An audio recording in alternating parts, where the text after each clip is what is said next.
Hi అండి, అందరికీ నమస్తే. ఈరోజు వీడియోలో గోంగూర పచ్చడి ఉల్లిపాయలు వేసి ఎలా ప్రిపేర్ చేయాలో చూద్దాం.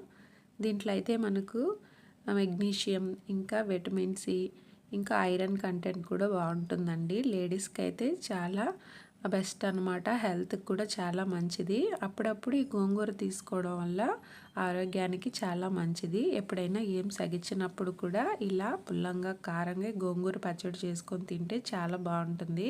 దీనికోసం ముందుగా ఒక ప్యాన్ తీసుకొని ఒక టేబుల్ స్పూన్ ఆయిల్ వేసుకొని ఒక 6 నుంచి 7 వరకు ఎండుమిర్చి వేసుకొని ఫ్రై చేసుకోవాలి. నేను ఇందులో పచ్చిమిర్చి కూడా వాడుతున్నాను. మీకు ఎలా నచ్చితే అలా ఓన్లీ పచ్చిమిర్చి లేదంటే ఓన్లీ ఎండుమిర్చి కూడా వేసుకోవచ్చు. ఇప్పుడు ఇందులో 2 టీ స్పూన్ల ధనియాలు, 1 టీ స్పూన్ జీలకర్ర, కొంచెం మెంతులు వేసుకొని మంచి స్మెల్ వచ్చే వరకు ఫ్రై చేసుకోవాలి. తర్వాత వీటిని ఒక బౌల్లో తీసుకొని పక్కన పెట్టుకోవాలి. తర్వాత అదే ప్యాన్లో 1 టీ స్పూన్ ఆయిల్ వేసుకొని శుభ్రంగా కడిగి పక్కన ఉంచుకున్న ఈ గోంగూరను అయితే వేసుకోవాలన్నమాట. ఇందులో తగినంత ఉప్పు వేసుకొని మూత పెట్టి ఉడికించుకోవాలి. గోంగూర కాస్త ఉప్పు కారం ఎక్కువే పడతాయండి. ఇలా కొంచెం గోంగూర ఉడికిన తర్వాత మొత్తం ఒకసారి బాగా కలుపుకోవాలన్నమాట.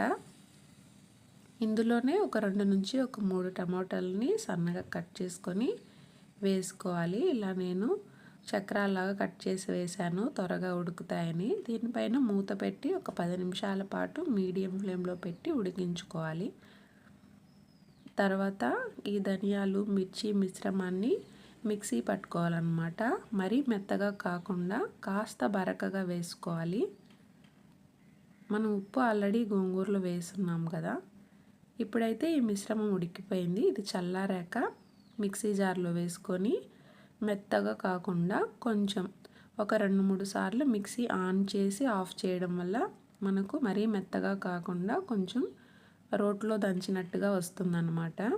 ఇది ఇంకా సర్వింగ్ బౌల్లోకి తీసుకోవాలి.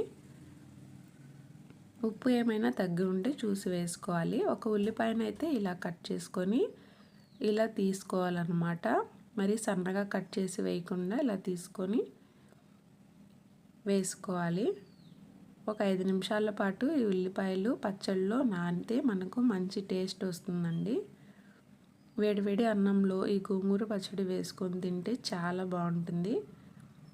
ఈ రెసిపీ మీకు నచ్చిందని అనుకుంటున్నాను. నచ్చితే నా వీడియోని లైక్ చేయండి, ఇంకా నా ఛానల్ని సబ్స్క్రైబ్ చేసుకోండి. Thank you for watching.